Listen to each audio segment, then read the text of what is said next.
Coríntios 13, verso 1.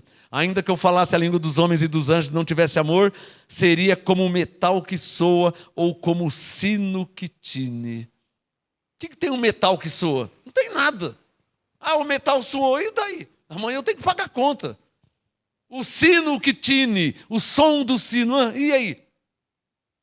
Eu tenho que pagar a conta amanhã. Eu tenho que viver com o ser humano na terra. E viver com o ser humano inclui relacionamento. Então ele está dizendo assim, ó, se não tiver amor, é igual aquele metal lá, o som do metal da fábrica. Você passa em frente a uma fábrica, tá aquele barulho de máquina e tal. Irmão, você não está nem aí com o barulho da máquina. Não é verdade? Aquele barulho da prensa é irrelevante. O que muda o barulho da prensa para mim? O que muda o barulho do metal? O som do metal muda o que na minha vida? De pior ou de melhor? Não muda nada. É o que ele está dizendo. Verso 2. Ainda que eu tivesse dom de profecia. Para aí. Coríntios 12. Olha lá, coloca o dedo aqui, ó. Coríntios 12, verso 10. A outro, profecia. Não é um dom do Espírito Santo? Aí, Coríntios 13, 2. Ainda que eu tivesse dom de profecia. Para aí. Dom de profecia que ele mesmo tinha. Está claro ou não está claro? Coríntios 14, verso 3. O que profetiza fala aos homens para edificação, exortação. Não era o que ele fazia? Então ele tinha dom de profecia. Então ele está falando de... Oh, consegue perceber como que um pregador tem que ser? Claro, tem que ser imparcial. Pregador tem que ser imparcial. Por que há anjos em meu favor e não há anjos em seu favor? Você nunca pode pensar, mas há anjos em favor do apóstolo. Não, peraí. Há anjos em favor dos filhos de Deus. Você é filho de Deus? Há anjos em favor dos escolhidos. Você é um escolhido?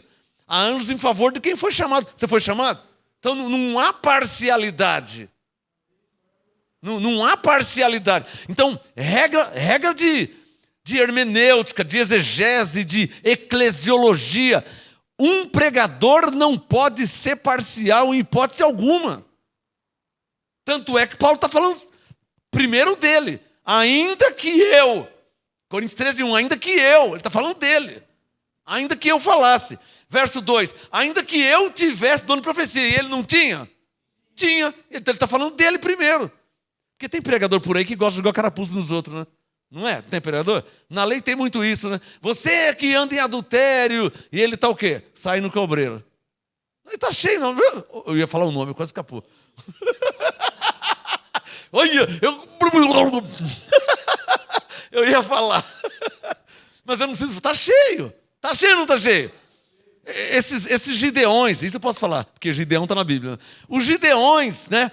Está cheio de adúlteros, de promíscuo. Eu sei de cada caso lá que é de arrepiar a unha. Arrepiar a unha. De pregador que sobe lá e sapateia, e fala grosso, e fala alto, e sapatinho de fogo. E quando acaba o culto, vai para o hotel, dá um telefonema lá. Oh, você pode me trazer aqui 2 hoje? Porque não é 2 pizzas não, tá? É outra coisa que eles pedem, tá? Então, abençoados. Um pregador ele tem que ser imparcial. Coríntios 13, 2. Ainda que eu tivesse dom de profecia e conhecesse todos os mistérios e toda a ciência. Para aí. Não era ele? Todos os mistérios. 2 Coríntios 5,19. Deus estava em Cristo, reconciliando consigo o mundo. Olha que mistério. Ninguém sabia disso. Ninguém sabia disso aí. Então ele disse, ainda que eu conhecesse todos os mistérios, toda a ciência, ainda que eu tivesse toda a fé. Atos 28, o pai de Públio estava doente, traz ele aqui. Paulo foi vê-lo, impôs as mãos e o curou. Isso não é fé? Atos 19, e Deus pelas mãos de Paulo. Atos 19, 6, impondo-lhes as mãos, veio sobre o Espírito Santo. Isso não é fé? Não é uma vida de fé? Então ele disse, ainda que eu tivesse toda a fé, de maneira tal que transportasse os montes, curasse os enfermos, o pai de Públio, lá em Atos 19, e blá, blá, blá, blá, blá, blá, e não tivesse amor, nada seria. Então o que Paulo está dizendo aqui, hein? Quem quer arriscar falar? Vou dar uma dica. Que o amor, o que ele está dizendo? Só 2 versículos, hein? Ele já deixou claro para mim, já entendi, olhos iluminados.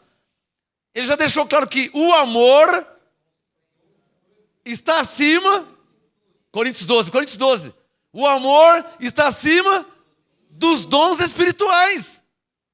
Está claro, ele não está falando aqui, ó, no verso 1, ainda que eu falasse línguas. Verso 2, ele não está falando de profecia. Verso 2, ele não está falando da fé. Verso 2, ele não está falando de milagre, transportar os montes. Isso aqui é operação de milagres. Coríntios 12, versículo 10, operação de milagres. Então o que ele está dizendo já em 2 versículos? Que o amor está acima dos dons espirituais.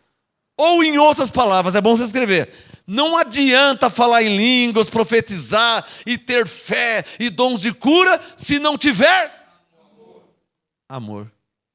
Só se está claro.